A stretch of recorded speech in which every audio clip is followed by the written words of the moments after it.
Okay. That was a track from mine and Colin Cinematica.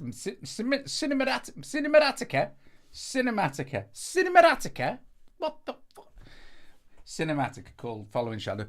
Today we're going to talk about DAWs, or mainly you're going to talk about DAWs. I'll play some music. But the importance of choosing the right DAW for you. iOS. I mean, it could be anything else. It depends. But you know what I mean? Since we're all iOS musicians, choosing the right DAW is really important. And there are lots and lots of them on iOS to choose from. So on my pinned taskbar thing at the bottom of the iPad screen, I have AUM. Now, okay, so Digital Audio Workstation, which is what DAW stands for. But the definition of a DAW could be various things, really. It's anything that allows you to work with music, and to get it out there somehow. And AUM does that. So I kind of guess AUM could be classed as a DAW because you can record those tracks out as a master or a thing. But it's not in the strictest sense a kind of the DAW you would initially think of as being a DAW, but it is a kind of DAW. Then next to that I have Gadget, which is a DAW. But again, it's limited to the fact that you can only have something like 16 bars max on a track sort of thing, or a scene. Yeah, scene. And sort of, it's not as easy to record audio in, etc. It's a bit like Nano Studio. You can get audio into Nano Studio and you can get audio into Gadget. Actually, you can get audio into Gadget easier than you can with Nano Studio, but there are still limitations for that, eh? Do you want to open? Yeah, thanks, darling. Say hello. Hello. But there are limitations. But anyway, so Nano Studio is next to Gadget in my taskbar. I love both of those DAWs. Or apps. It's still a DAW. It's still a digital. The thing is, you see, is what you personally class as a DAW. Digital Audio Workstation. Can you work in it with audio? Yes, you can. It's a DAW. Then, by definition of the initials, it's a DAW. And many people just will quite happily work in Gadget, like they will quite happily work in Nano Studio or AUM. So sitting next to that is Drambo. So Drambo classes itself as a modular groove box. It's still a DAW, and actually loved by many. And I'm getting more and more into it every time I use it. So that sits there as well. Next to that is the king of them all, Cubasis. Cubasis is a proper DAW as you would expect to talk to somebody from the desktop world. Say, well, it's a DAW was used Cubasis. We also have several of those as well. So not just Cubasis, just Cubasis happens to be my choice of recording DAW. Now, the thing with Cubasis is it does allow you to record audio into it very easily, stereo or mono. It does allow you to use AUV3s, which are the iOS equivalent of a VST. It allows you to use inter-app audio, which is the kind of old depreciated version that Apple kind of brought in a few years ago. And it works just like it. You have all sorts of editing facilities. You have a MIDI editor, albeit it's not brilliant. It's not as good as Nano Studios or Gadget's MIDI editor. But there you go. For me, I never used a MIDI editor in Cubasis. So there are things to consider there as well. The most important thing, and there are loads more of them. I've got that was just what's in my taskbar. So like Gadget, Nano Studio. I'm gonna chuck in some questions as well. So I want you to be saying which DAW you use and why. I'll do that when I start to play some music in a sec. You can chuck in some questions and stuff. But there's also things like, let's see, Groove Rider, which is another groove box. Again, it's a DAW of a kind. You make music in it, so it's a DAW. Let's just get that clear now. I'm now piloting everything that you can actually kind of make a song in. Try and look at it like that. Let's call a DAW something you go to work in and make a song. GarageBand is also a very, very efficient and competent DAW. and it's free. It's by Apple. The limitations, there aren't many, to be fair. The actual the app itself comes with tons and tons of instruments and things, and like I said, it's completely free. You can record into it. It uses AUV3. I wish it had a proper kind of mixer, but there you go. That's not just me personally. So, and this is just on this page. Caustic, do you remember Caustic? It still works on the iPad, still really cool. So I'm gonna play some more. I'm gonna play another track from this, and you can talk to yourselves, ask questions or whatever about the DAWs that you use. So that would be cool. So this is a track from the Cinematica album. Again, I'll just choose while you're having to think about the DAWs, different DAWs that you use, and I'll tell you why the choice is important as well. Super important.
Yes, we're including groove boxes.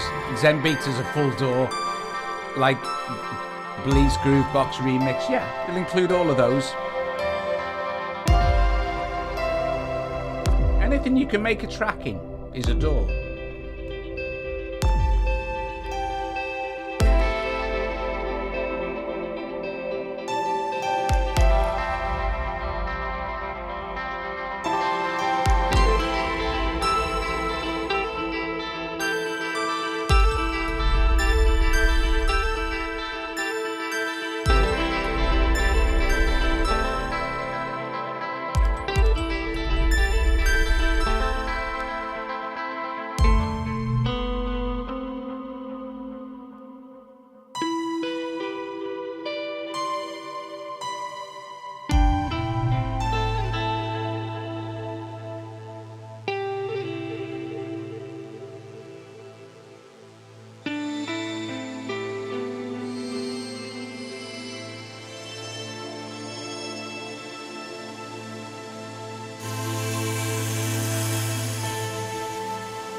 So some good ones there, right? So I'm talking about DAW in the sense that if you use say something like Gadget, then that's your workstation, that's your DAW.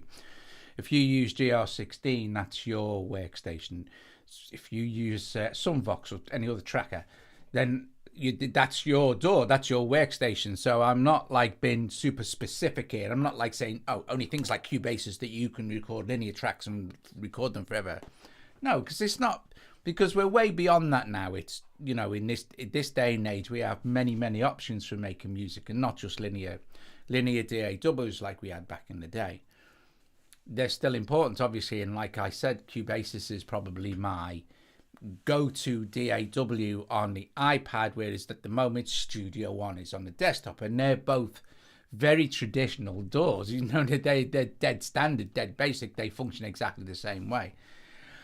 The thing is, and this is key, right, that when you're making a choice, oh, and also it doesn't matter if you use 2 or 3. I use like my favorites are, like I said, Gadget, Nano Studio, Cubase's. I've used GarageBand. Me and Colin recorded most of the Last Will and Testament of Walter Canterbury in GarageBand and in Gadget, so it's a mixture of both, and I don't think we'd used a great deal of Cubase's on that album.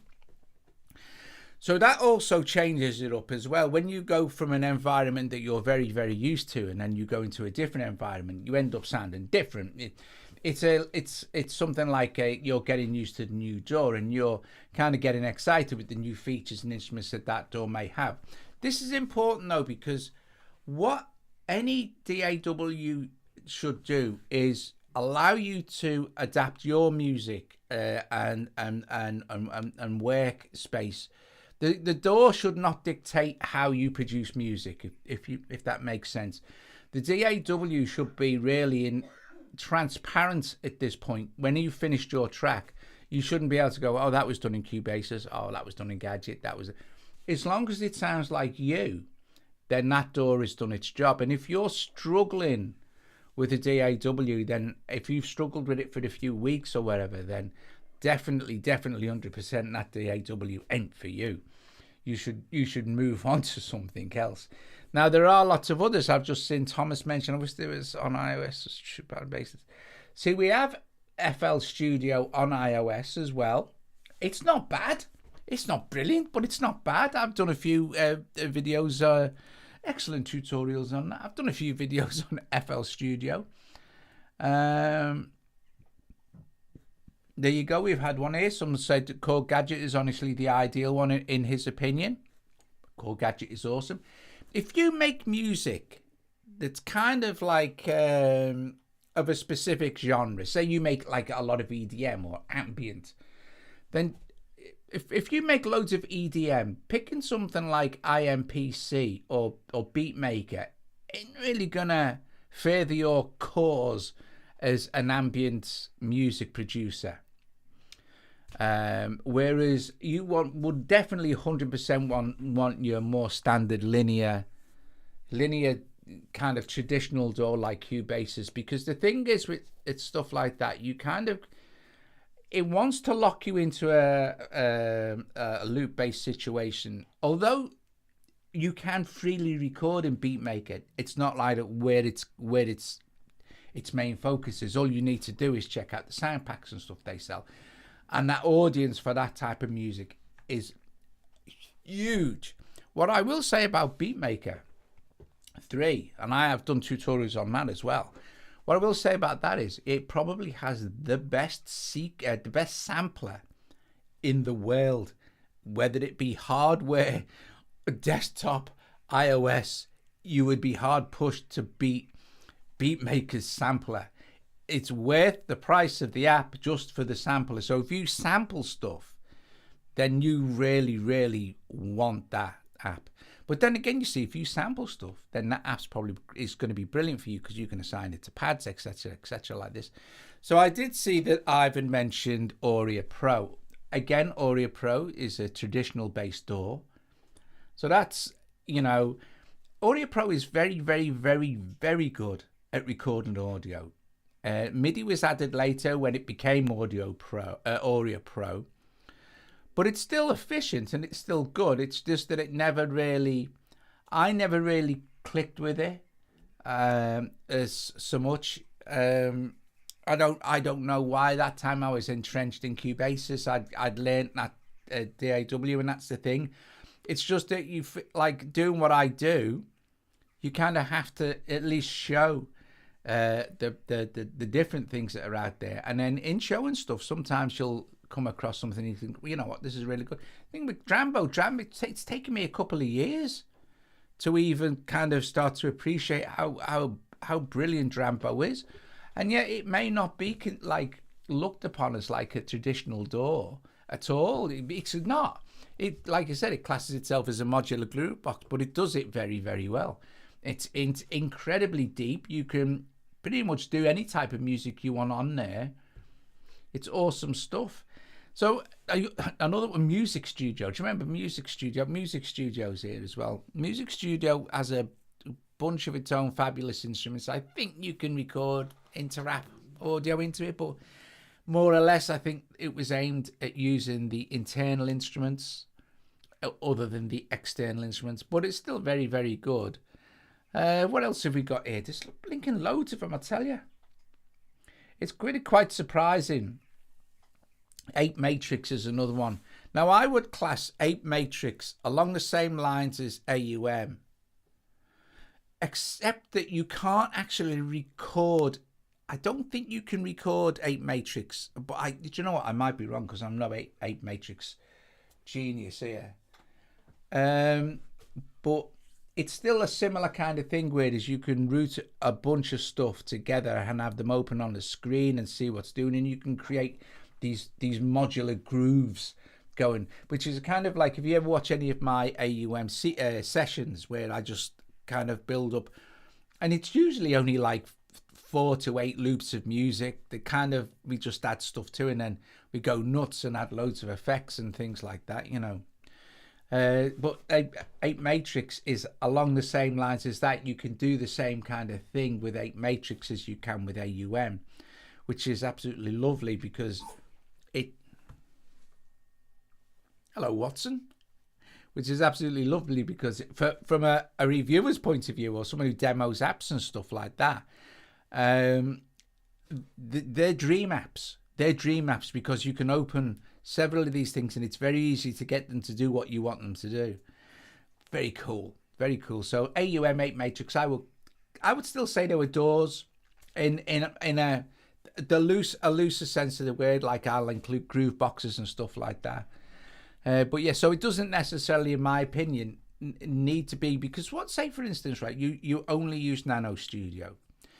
Russ basically only uses Nano Studio, and he painstakingly gets the audio into the sampler, into Obsidian sampler, into Slate sampler, and works like that, you know, and it's painstaking work, but he does it. He uses Nano Studio because that's the environment that works for him, and that's what I'm trying to say to you. That's the key. You can use many DAWs. You can record your drums in Nano Studio, export them into Cubasis, start recording your audio in Cubasis. You could then mix that down, export that back into, say, Auria, and start adding some of the internal stuff in there. It doesn't matter. It's just that be comfortable with what you're using. Take the time to learn what you need to know. You do not need to learn every single aspect of a DAW. There's no point, because you'll never, ever, ever use it all.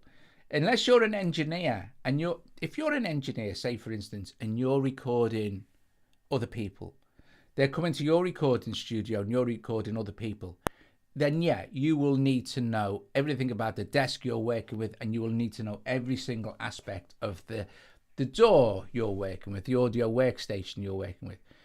But you're not necessarily using that to create your own music. You're just making that work for other people. That's slightly different, because we're bedroom musicians, we're iOS musicians. We don't have the luxury of going to a recording studio and having an engineer do all that work for us, so that we're just allowed to play. We have to, apart from play the music or make the music or write it, We have to understand the equipment. But most DAWs will do loads and loads and loads of things that you will never, ever, ever use. Ever. So you only need to learn what you need to know in a particular piece of software. And it's the same for a synth or a drum machine or anything like that. You don't need to know it all. It's not going to stop your creativity. What it's actually going to do is help you create what you want to create faster. And if you're not messing around trying to work out how certain things work in a DAW that you're never ever going to use, like it's pointless me going into the Cubase's MIDI editor and learning that. Pointless. Never use it. The only thing I'll ever use that for is moving a note around. Anyway, let's see.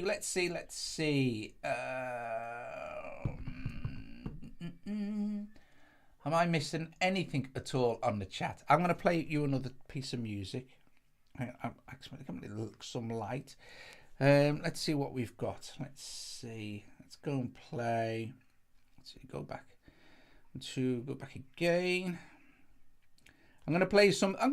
So this was done. This track was done in GarageBand. This track, pretty much all of it. And what me and Colin did with this was we sent. It's like Cubase's when we work in Cubase. Oh, this is another thing as well. If you collaborate with anybody, it's a really good idea, and a lot of them do this now anyway, but it's a really good idea to make sure that the DAW you're working with makes sharing project files pretty easy. GarageBand does. You can share project files pretty easy between, but Cubase's is just brilliant. It's super easy. You zip it up into a project file, you send it off, they open it up, and as long as they've got the same effects or the same apps as you, then they'll open up exactly the same. Or if you know they haven't, all you need to do is freeze those tracks. Something else you can't do in Nano Studio, unfortunately, is freeze tracks. So in Cubase's, freeze those tracks up. All they get is audio files. It'll open up as the project in Cubase's. This, however, was done inside GarageBand.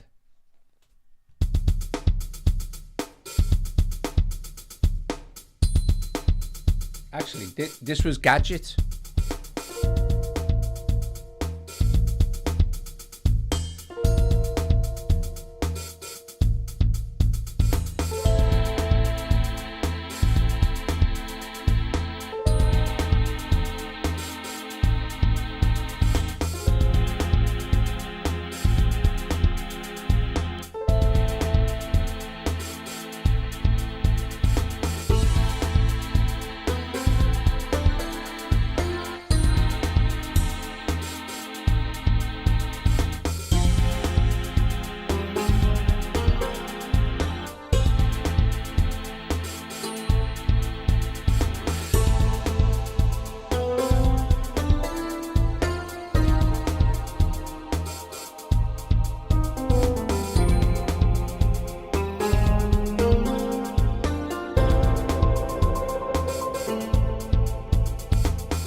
Vortex.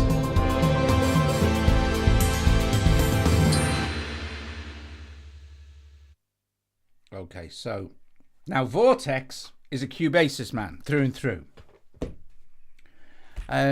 Sai said about Logic. I see. I would love it if Logic came to the iPad. It would be amazing. Let's be fair. Logic has some fantastic instruments. But don't forget that, like, Logic, it will offer you a load more stuff than in GarageBand. But basically, it's GarageBand expanded.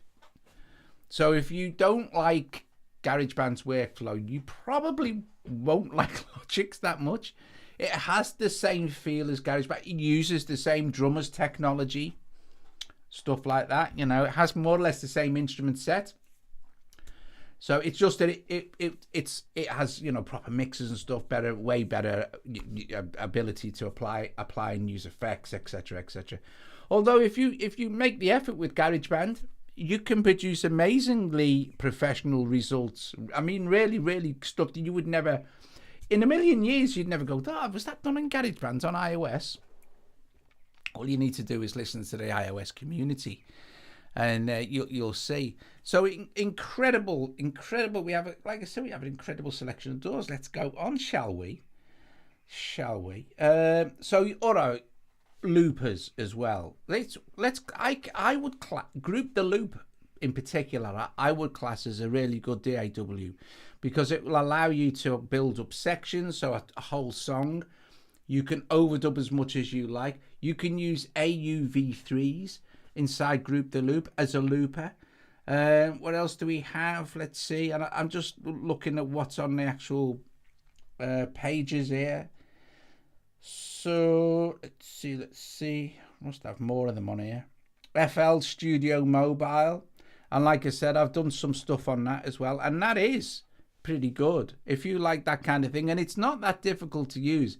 And I'll tell you for nothing that app, FL Studio Mobile, has a huge following.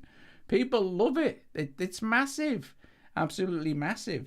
Let's see. I think we might be getting to the end of it. There's even things like Egoist from Sugar Bytes, which you can make. So anything you can make complete tracks and complete pieces of music, and then export them out somewhere. I've got literally knows it's so hot in here. And export them out somewhere, then you can class that as a DAW. I think it wouldn't be unreasonable to say that Egoist by Sugar Byte is a DAW of some description, if you like, groovebox kind of vibe. Now here's one of my favorites as well, and it's weird because it doesn't behave like a linear track DAW, or it's not like Gadget or Nano Studio. It's Beathawk. Beathawk is brilliant. I find Beathawk's workflow so simple. It almost came naturally, you know what I mean? There wasn't a great learning curve to have. I just thought, this works really, really nice. Again, like anything else, you have limitations, track limitations, etc., etc. What's genius about Beathawk is that Beathawk is an AUV3. And every time I say this, it's like if you open Beathawk inside Cubasis, for instance, or in AUM, it's a DAW then within a DAW. So you can do all this cool stuff in Beathawk, then open more Beathawks inside another DAW, still do all that cool stuff, and then run it inside the other DAW. It's unbelievable. It's alchemy, I tell you, alchemy. It's magic. So let's see. Yeah, Beathawk. So Beathawk is awesome stuff. Let's see what else we got here now. I'm sure Audio Pros there. There's Audio Evolution. I think I have not had much experience with that. There's N-Track Studio. Anyone else can point out some that I've completely missed? There must be some. I'm kind of gone through more because there's some.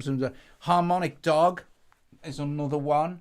Zen Beats is another one. Now Zen Beats is pretty much a full-on DAW. And it has several options. It'll kind of work like Ableton does. So you can have clip launcher view, or you can have sort of song multi-track DAWs. Another one. Now, yeah, Figure. Because you can make a song in Figure and you're away. So anything that's like that, Yeah, Meteor.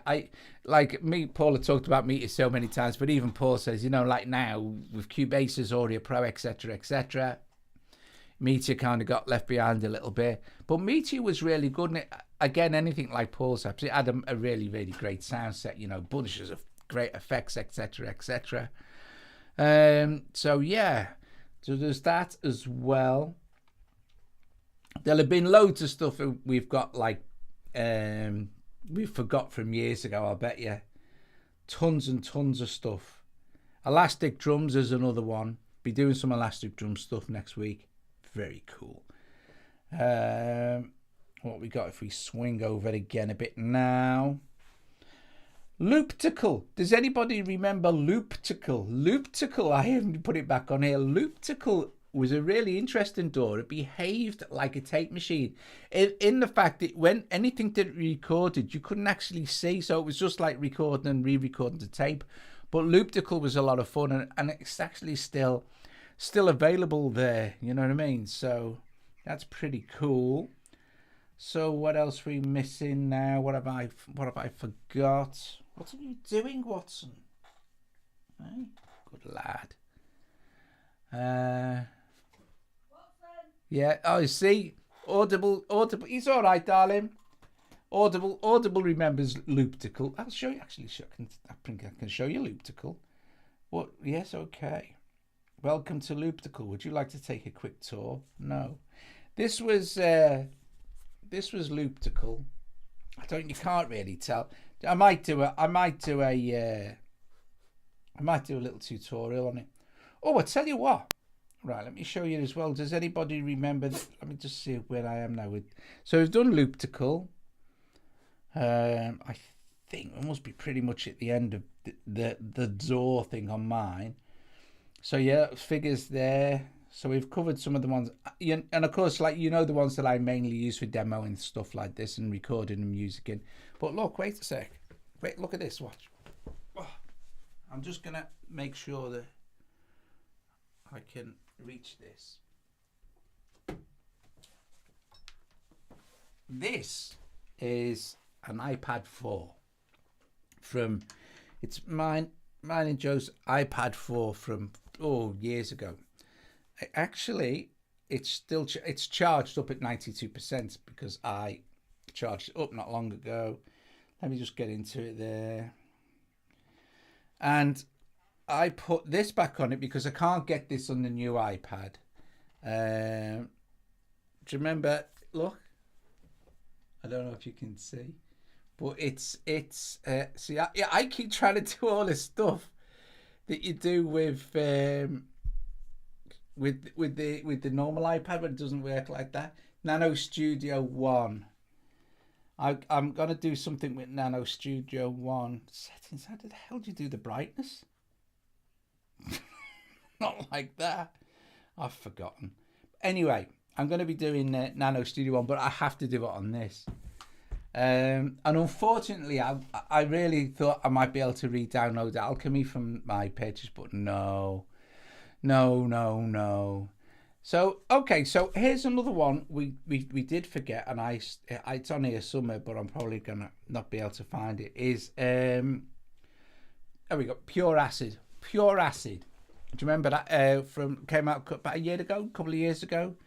Pure Acid was doing your like acid music, 808, 909, your 303 kind of vibe. Very good, from Jim Audio.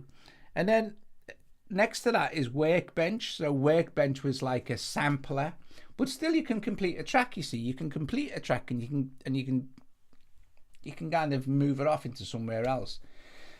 Some people will just work with like just Gadget, nothing else, Nano Studio, whatever, things like that. The point is finding one that works for you, and just you only need to learn the parts that are going to be applicable to your music. I mean, there's nothing wrong with learning the whole thing if you want, but you'll find that you'll never ever use it. So you'll just end up using the bits that you should just learn properly in the first place. Things like a Felian as well. In fact, the Felian could be classed as a kind of enclosed system electronic DAW, even though you can get stuff out. So Doug you'll have to have an app retro night showing some early stuff. Yeah, well, I'm definitely doing NS1, Nano Studio 1. I'm definitely going to show that because I liked the is it the Eden synth? I loved the Eden synth. That just had a really nice sound.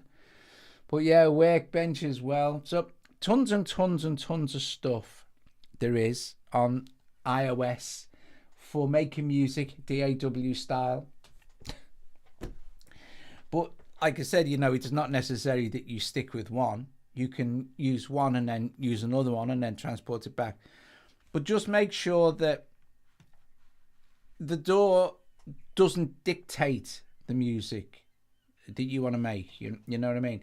And it's very difficult for it to not to do that. If I work with Gadget, everything sounds gadgety because I like using stuff in Gadget. So if I work with, say, Nano Studio, stuff ends up sounding Nano Studio-ish, but not quite so much because I can use AUV3s, whereas I can't in Gadget. I end up using my favorite gadgets sort of thing, So it kind of sounds like Gadget. You could go, "Ooh, he's gadgety."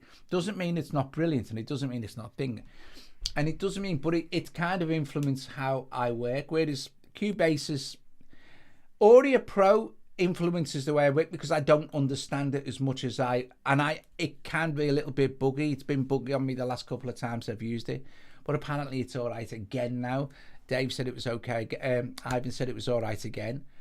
But Cubasis is, again, can be a bit buggy sometimes, but it's getting better and better. And we're never gonna get the perfect anything. So there's always going to be something a DAW won't do that you think it should, or it probably would do it, but you'd need to work around something else. So I'm not here to recommend any type of DAW. What I'm saying is that make sure that if you're thinking of another DAW to use, then when you work in Cubase, it does your music sound Cubase's No, my music's, when I work in Cubase, my music sounds like I want it to, like it's in my head. So this is why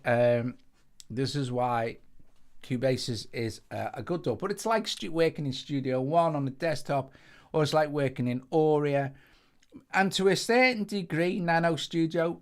And then I have favorite things like I don't very often program drums in Cubase using Cubase's drums. I always import a loop or use something else like another drum machine. Whereas if I work in Nano Studio or Gadget, obviously I can't. Gadget, I'm locked into using Gadget's drum machines. However, there are so many of them, you're spoiled for choice.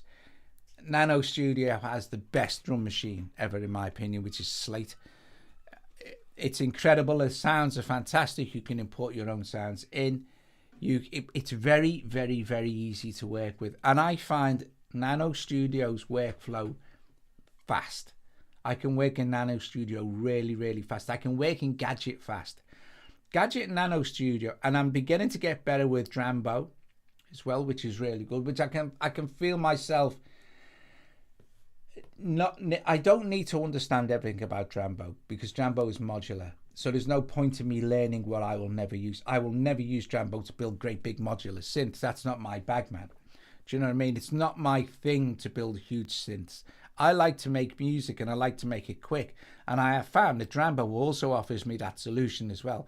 It doesn't require a lot of brain power to make music. And that's so important with the DAW. I can't tell you.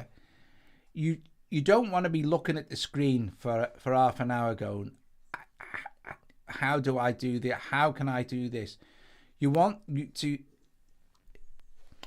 need to find the quickest way to get your ideas from here onto your DAW. And so you need to be really comfortable with the DAWs that you use. Sugarbyte's drum computer, not really a DAW, although it is a killer app. It is an absolutely awesome drum machine. Absolutely brilliant. Anyway, guys, I'm going to let you go because it's 22. and I'll play something else from, I think, I'm trying to find the one that was done in GarageBand off the Last Will and Testaments of Walter Canterbury. Thank you so much for joining me this evening, where it was a good musicians make any DAW sound. Yeah, I don't agree. Well, I do in a way, but you still end up sounding like the DAW. You know, you want your do you know what? You don't want it to sound like, it's really hard to explain. You want the DAW to be a kind of a transparent thing. Anyway, doesn't matter. It's not important. The important thing is we talked about iOS DAWs for a little bit. And now we're going to play a visit. We're going to play Walter's Last Breath from the Doug Woods and Colin Powell album, The Last Will and Testament of Walter Canterbury. While you say ta-ra to each other. Bless you all for joining me this evening, where we rambled on. Well, I rambled on about DAWs, and you talk to each other about different DAWs, and yeah, I'll see you guys later. Ta-da. GarageBand.